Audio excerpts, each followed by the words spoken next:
మాలిని దేవి multi speciality hospital, Christian పేట, 5వ line, కావలి.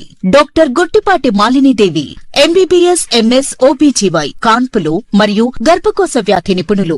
మాలిని దేవి multi speciality hospital నందు అందించు వైద్య సేవలు: సాధారణ కాన్పులు, సిజేరియన్లు, లాప్రోస్కోపిక్ ద్వారా గర్భసంచికి సంబంధించిన ఆపరేషన్లు, ట్యూబెక్టమీ, పిల్లలు లేకుండా operation, high risk pregnancy, ectopic pregnancy మరియు గర్భసంచి నీటి బుడగలు, గర్భసంచి జారిన ఆపరేషన్లు, రొమ్ముగడ్డలకు చికిత్స, నెలసరి ఇబ్బందులకు చికిత్స, మెనోపాజ్ సమస్యలకు చికిత్స చేయబడును. స్త్రీలకు సంబంధించిన అన్ని సమస్యలకు చికిత్స చేయబడును. పిల్లలు లేని వారికి ప్రత్యేక చికిత్స కలదు. ముఖ్య గమనిక: మా హాస్పిటల్ నందు కాన్పోయిన తరువాత తల్లి బిడ్డను ఉచితంగా మా వాహనంలో క్షేమంగా ఇంటికి చేర్చబడును. మా హాస్పిటల్స్ ప్రత్యేకతలు: ICU, lab, AC and non AC rooms, 24 గంటలు మెడికల్ షాప్, ప్రతి రూమ్ నందు వేడి నీటి సదుపాయం కలదు. Welcome to CMD news. నా పేరు కామాక్షి. ముందుగా నేటి వార్తా విశేషాలు. నెల్లూరు జిల్లా కావలి ఆర్డీఓ కార్యాలయంలో P4 మొదటి వార్షికోత్సవం బంగారు కుటుంబాల లక్ష్యంపై సోమవారం సమావేశం జరిగింది. ఈ సమావేశానికి కావలి శాసనసభ్యులు దగ్గుమాటి వెంకటకృష్ణారెడ్డి హాజరై అధికారులతో పాటు ప్రజాప్రతినిధులు, స్వచ్ఛంద సంస్థల ప్రతినిధులతో కలిసి సమగ్రంగా సమావేశం జరిగింది. పేదల సంక్షేమం, వారి జీవన ప్రమాణాల మెరుగుదలకై ప్రభుత్వం చేపడుతున్న చర్యలను ఈ సందర్భంగా సమీక్షించారు. అనంతరం 8 మంది మార్గదర్శకులను ఎమ్మెల్యే ఘనంగా సన్మానించారు. ఈ సందర్భంగా ఎమ్మెల్యే మాట్లాడుతూ పేదల కుటుంబాలను దత్తత తీసుకునేందుకు దాతలు, సేవాభావం ఉన్న వ్యక్తులు ముందుకు రావాలని పిలుపునిచ్చారు. సమాజంలో వెనుకబడిన వర్గాల అభ్యున్నతి కోసం ప్రతి ఒక్కరూ తమ వంతు బాధ్యతను నిర్వహించాలని సూచించారు. ప్రభుత్వ సంకల్పం సఫలీకృతం కావాలంటే దాతలు ముందుండి సహకరించాలని ఆయన అన్నారు. ప్రభుత్వం పేదల పిల్లలకు నాణ్యమైన విద్యను అందించేందుకు కట్టుబడి ఉంటుందని, విద్య ద్వారానే వారి భవిష్యత్తు మారుతుందని ఎమ్మెల్యే స్పష్టం చేశారు. విద్య, ఆరోగ్యం, ఉపాధి రంగాల్లో ప్రభుత్వం అమలు చేస్తున్న పథకాలు పేదల జీవితాల్లో మార్పు తీసుకువస్తున్నాయని పేర్కొన్నారు. రాష్ట్ర ముఖ్యమంత్రి నారా చంద్రబాబు నాయుడు రాష్ట్ర అభివృద్ధిలో కీలక పాత్ర పోషిస్తున్నారని ఎమ్మెల్యే తెలిపారు. 2047 నాటికి పేదలందరినీ బంగారు కుటుంబాలుగా తీర్చిదిద్దాలనే లక్ష్యంతో ముఖ్యమంత్రి ఎంతో కృషి చేస్తున్నారని కొనియాడారు. రాష్ట్ర సమగ్ర అభివృద్ధి కోసం ముఖ్యమంత్రి తీసుకుంటున్న నిర్ణయాలు, అమలు చేస్తున్న పథకాలు ప్రజలకు మేలు చేస్తున్నాయని అన్నారు. ఈ కార్యక్రమంలో అధికారులు, ప్రజాప్రతినిధులు, స్వచ్ఛంద సంస్థల ప్రతినిధులు పాల్గొని తమ సూచనలు, అభిప్రాయాలను వెల్లడించారు. పేదల అభివృద్ధి కోసం ప్రభుత్వంతో పాటు సమాజంలోని ప్రతి వర్గం కలిసికట్టుగా పనిచేయాల్సిన అవసరం ఉందని సమావేశంలో స్పష్టం చేశారు. P4 కార్యక్రమంలో భాగంగా ఇక్కడ విచ్చేసినటువంటి మార్గదర్శకులకి, బంగారు కుటుంబాలకి, ఇక్కడికి విచ్చేసిన స్వచ్ఛంద సేవా సంస్థ అధినేతలందరికీ సమాజ శ్రేయస్సే భాగ్యంగా భావించి పనిచేస్తున్నటువంటి ఎంతోమంది మనసున్నటువంటి మానవతావాదులందరికీ కూడా స్వాగతాన్ని తెలియజేస్తూ, రాష్ట్ర ప్రభుత్వం, ఈ దేశం, ఈ రాష్ట్రం పేదరికం నుంచి బంగారు కుటుంబాలుగా మారాలి, పేదరిక నిర్మూలన జరగాలి, పేదలు లేని సమాజంగా అభివర్ణించాలి అనే ఉద్దేశంతో కేంద్రంలో ప్రధానమంత్రి శ్రీ నరేంద్ర మోడీ గారు, మన రాష్ట్రంలో మన ముఖ్యమంత్రి శ్రీ నారా చంద్రబాబు నాయుడు గారు 2047వ సంవత్సరానికి, అంటే మన దేశానికి స్వాతంత్రం వచ్చి 100 సంవత్సరాలు పూర్తవుతున్నటువంటి వేళ, 2047 సంవత్సరానికి 100 సంవత్సరాలు పూర్తవుతుంది. ఈ 100 సంవత్సరాలు పూర్తయ్యే నాటికి ప్రపంచ దేశాల్లో భారతదేశం ఒక అగ్రరాజ్యంగా ఎదగాలి, పేదరికం లేని రాష్ట్రంగా అభివృద్ధి చెందాలి, ప్రతి ఒక్క కుటుంబం కూడా ఆర్థికంగా సస్టైనబిలిటీ ఉండాలి, ఎక్కడ కూడా ఆకలితో అలమటించే వ్యక్తులు ఉండకూడదు, ప్రతి ఇల్లు కూడా టెక్నాలజీ వైపు ఎదగాలి అనేటువంటి కొన్ని మౌలిక సదుపాయాలు కల్పించే ఉద్దేశంతో ఈ కార్యక్రమాన్ని చేపట్టడం జరిగింది. ఆంధ్రప్రదేశ్ని స్వర్ణాంధ్రగా తీర్చిదిద్దడం కొరకు 10 రకాల కార్యక్రమాలు కానీ మనం చేయగలిగితే, ఈ 10 రంగాలు అభివృద్ధి చెందగలిగితే తప్పకుండా మన ఆంధ్రప్రదేశ్ స్వర్ణ ఆంధ్రప్రదేశ్గా అభివృద్ధి చెందుతుంది. అందులో మొదటిదైనటువంటిది పేదరిక నిర్మూలన. పేదరికం ఒకనాటితో వచ్చింది కాదు. అనాదిగా కూడా చదువు లేక, ఆర్థిక స్తోమతలు లేక, అవేర్నెస్ లేక, అనగదొక్కబడ్డ కారణాల వల్ల, ఏదో ఒక వైఫల్యాల వల్ల పేదవాడు పేదవాడిగానే మిగిలిపోతున్నాడు, ధనవంతుడు ధనవంతుడిగా పెరిగిపోతున్నాడు. పేదవాడికి ధనవంతుడికి మధ్య తారతమ్యతలు పెరిగిపోతున్నాయి. పేదవాడిని కూడా హక్కును చేర్చుకోగలిగితే, పేదవాడికి కూడా అండగా ఉండగలిగితే, పేదరిక నిర్మూలన చేయగలిగితే పేదవాడు కూడా ధనవంతుడు కాగలడనేటువంటి ఒక దృఢ సంకల్పంతో మన రాష్ట్ర ముఖ్యమంత్రి వర్యులు శ్రీ నారా చంద్రబాబు నాయుడు గారు P4 పథకాన్ని ప్రభుత్వము ప్రజలు కలిసి భాగస్వాములుగా పనిచేయగలిగితే తప్పకుండా పేదరిక నిర్మూలన జరగగలదు అని పబ్లిక్ పీపుల్ ప్రైవేట్ పార్ట్నర్షిప్తో ఈ పథకానికి నాంది పలకడం జరిగింది. 2025 సంవత్సరం 3వ నెల 30వ తేదీన కరెక్ట్గా ఈనాటికి ఈ పథకాన్ని ప్రవేశపెట్టి సంవత్సర రోజులు పూర్తవుతూ ఈరోజు మొదటి వార్షికోత్సవం జరుపుకోవడం జరుగుతుంది. మన ముఖ్యమంత్రి వర్యులు నాయుడుపేటలో ఈ రోజున తిరుపతిలో ఈ రోజున ఈ కార్యక్రమాన్ని నిర్వహించడం కూడా జరిగింది. ఈ సందర్భంగా అందరికీ ఆలోచనలు ఉంటాయి, అందరికీ డబ్బు ఉంటుంది. ఏ కొద్ది మందో సేవ చేయాలనే కోరిక ఉంటుంది. డబ్బు సంపాదించడం గొప్ప కాదు, సేవ చేయగలగడమే గొప్ప. డబ్బు మీద ఆశ కంటే సేవనే పరమావధిగా భావించగలిగేటువంటి పెద్ద మనసున్న వాళ్ళు మాత్రమే సేవ చేయగలరు. ఎంతో మందికి కోట్ల డబ్బు ఉన్నా కానీ వాళ్ళు నిజమైన నిరుపేదలు. ఎవరికి కూడా కొద్దిగా కూడా సహాయం చేయలేనటువంటి వ్యక్తులు.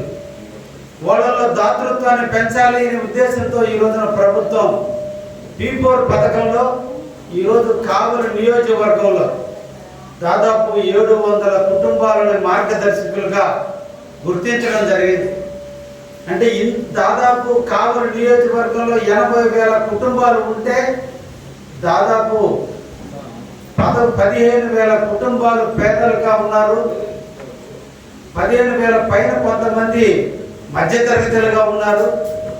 అట్టడుగున ఉన్నటువంటి వాళ్ళని 11,000 మందిని గుర్తించి వీళ్ళందరినీ బంగారు కుటుంబాలుగా మార్చగలిగితే, వాళ్ళు కూడా చైతన్యవంతులు కాగలిగితే, వాళ్ళకి అండగా ఉండగలిగితే, ఆ కుటుంబాలకి తోడుగా ఉండగలిగితే ఆ కుటుంబాలు బంగారు కుటుంబాలుగా అవుతాయని దానికి ముందుకు వచ్చినటువంటి దాతలందరినీ కూడా అభినందిస్తూ 708 మంది మార్గదర్శులు ముందుకొచ్చి మేము సైతం ఈ సమాజంలో పేదవాడిని హక్కును చేర్చుకుని పేదవాడి అభ్యున్నతి కోసం మేము తప్పకుండా మా చేతైనంత వరకు సహాయ సహకారాలు అందిస్తామని ముందుకు వచ్చిన మార్గదర్శకులందరినీ కూడా అభినందిస్తూ వారి ఆధ్వర్యంలో ఈ రోజున కొంతమంది దాతలను మనం సత్కరించుకోవడం జరిగింది. వారందరికీ కూడా నేను మనస్ఫూర్తిగా అభినందనలు తెలియజేస్తున్నా. మిమ్మల్ని స్ఫూర్తిగా తీసుకొని ఇంకా కొంతమంది ముందుకు వచ్చి తప్పకుండా పేదవాడిని ఆదుకుంటారని మనసారా అందరిని కూడా కోరుకుంటున్నా. మాట సహాయం కూడా ఒక సహాయమే. డబ్బు ఇస్తేనే సహాయం కాదు. ఒక కుటుంబాన్ని దత్తత తీసుకోవడం అంటే డబ్బు రూపొందించేదానికే కాదు. నెలకొక్కసారైనా ఆ కుటుంబంతో కూర్చొని మాట్లాడి వాళ్ళ ఇంట్లో ఉండే ఇబ్బందుల్ని తెలుసుకొని ఆ ఇబ్బందుల్ని తొలగించడానికి ఎంఆర్ఓ ఆఫీస్ సైడా, ఆర్డీఓ ఆఫీస్ సైడా, లేదంటే ఎడ్యుకేషన్ సైడా ఆ కుటుంబానికి ఏ అవసరం ఉందో ఆ అవసరాన్ని తీర్చగలిగిన ఆ కుటుంబానికి మనం పెద్ద సహాయం చేసినటువంటి వాళ్ళమే. చాలా మందికి కోరికలు ఉంటాయి, చాలా మందికి సమస్యలు ఉంటాయి. కానీ ఆ సమస్యల నుంచి ఎలా బయటపడాలో వాళ్ళకి ఒక ఆలోచన రాదు.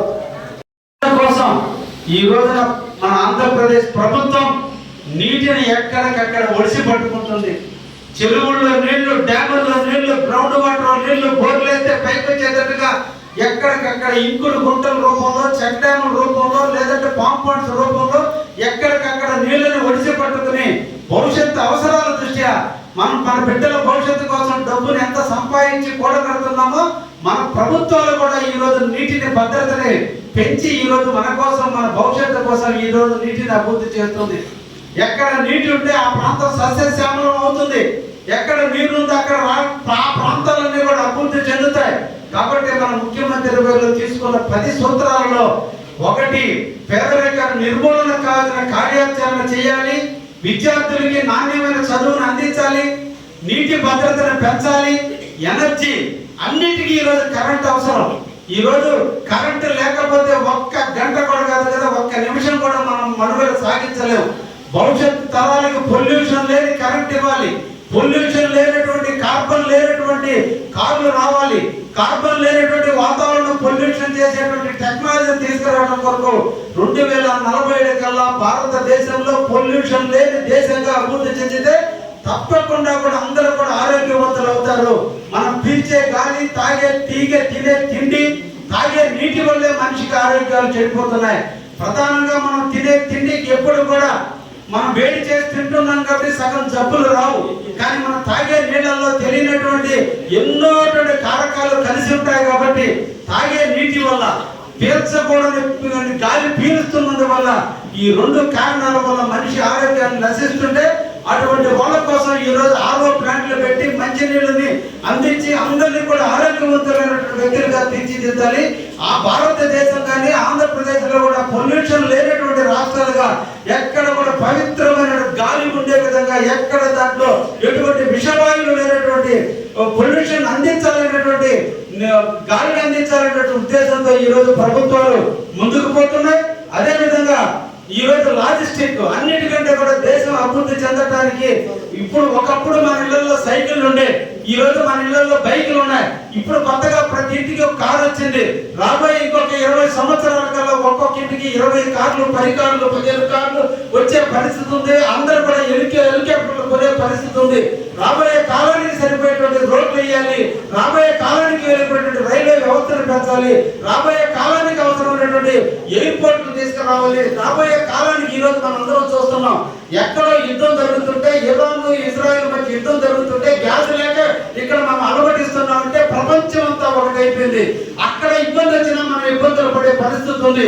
ఆ ఇబ్బందులన్నింటినీ అధిగమించడం కోసం అన్నింటినీ కూడా ఇక్కడే మనం సాధించుకోగలిగితే భారతదేశం ప్రపంచ దేశాల్లో ఈరోజు 5వ స్థానంలో ఉన్నటువంటి దేశం 2047 నాటికి భారతదేశం ప్రపంచంలో 1వ స్థానానికి వచ్చేదానికి అవకాశాలు ఉన్నటువంటి తరుణంలో ఒకవైపు నరేంద్ర మోడీ గారు, ఇటువైపున చంద్రబాబు నాయుడు గారు ఇద్దరు కూడా కలిసి, కానీ ఒక్కసారి మనం ఆలోచించండి, మన బిడ్డల కోసం మనం ఆలోచించడం లేదు. వాళ్ళిద్దరు వయసు 76 సంవత్సరాలు.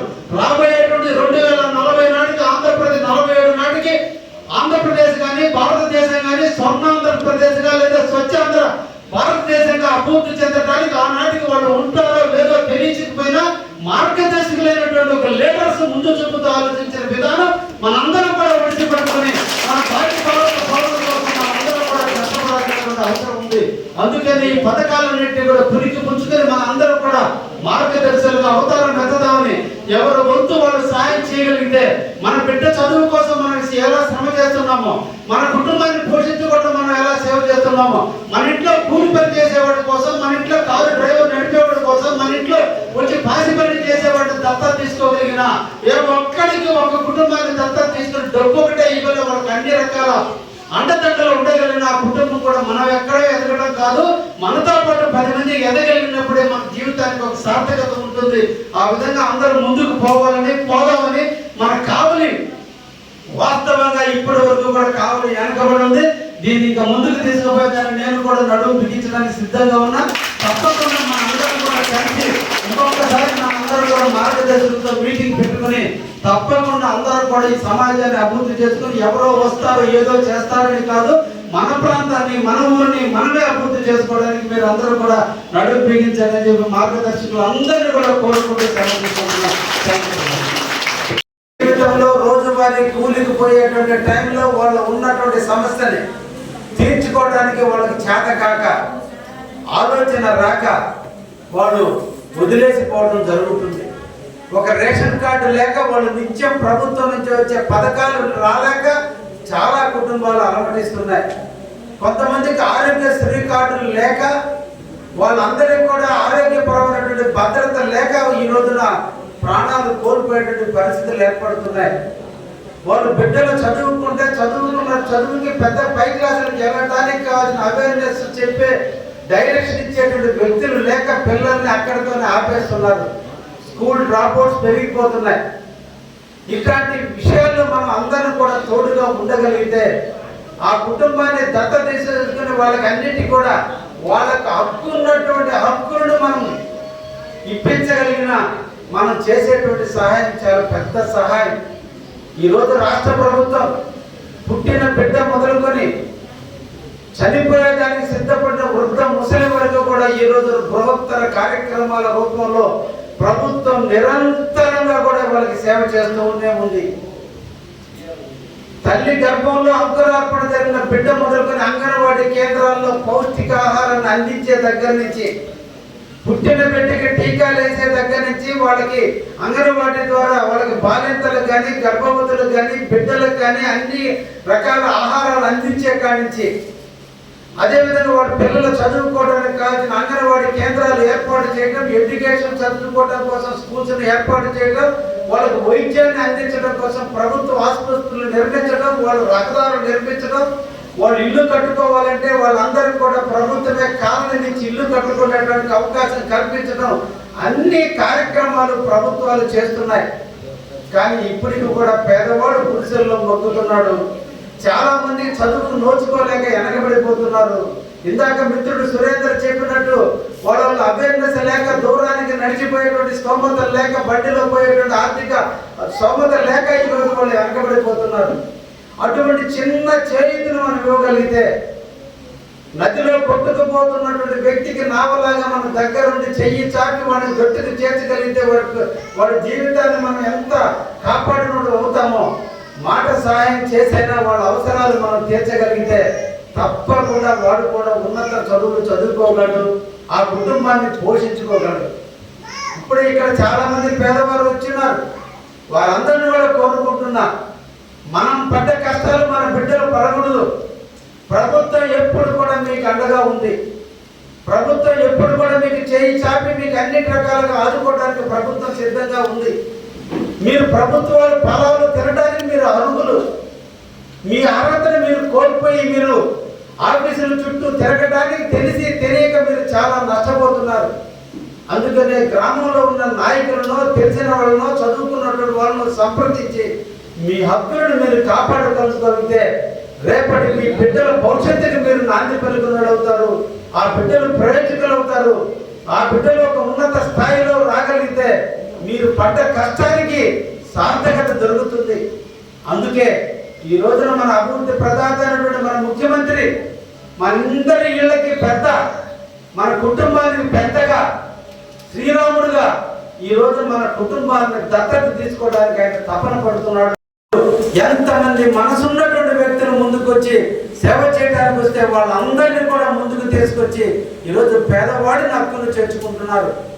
అందుకే ఈ పథకం తప్పకుండా సక్సెస్ అవుతుందని, రాబోయే కాలంలో ఇంకా కూడా విప్లవాత్మకమైన మార్పులతో మార్గదర్శకులు ముందుకు వస్తారని, నిరంతరం కూడా మార్గదర్శకులు గౌరవించడానికి ప్రభుత్వం ఎప్పుడు సిద్ధంగా ఉందని, తప్పకుండా అందరం కూడా ఒక్కొక్కరు ధనవంతుడు, ఒక్కొక్క మనసున్నవాడు ఒక్క కుటుంబాన్ని దత్తత తీసుకోగలిగిన ఆ కుటుంబం కూడా ఉన్నతమైన స్థాయికి రాగలుగుతుందని, ఈ పేదరిక నిర్మూలనే ధ్యేయంగా పెట్టుకుని 2029 నాటికి వీలైనన్ని కుటుంబాలని బంగారు కుటుంబాలుగా మార్చడానికి ప్రభుత్వం చేసే సంకల్పానికి మీరందరూ తోడుగా రావాలని అందరినీ కూడా పిలుస్తూ, ఈ రోజున ప్రభుత్వం మంచి నాణ్యమైన విద్యని అభ్యసించడానికి కోసం టెక్నాలజీని తీసుకొస్తుంది.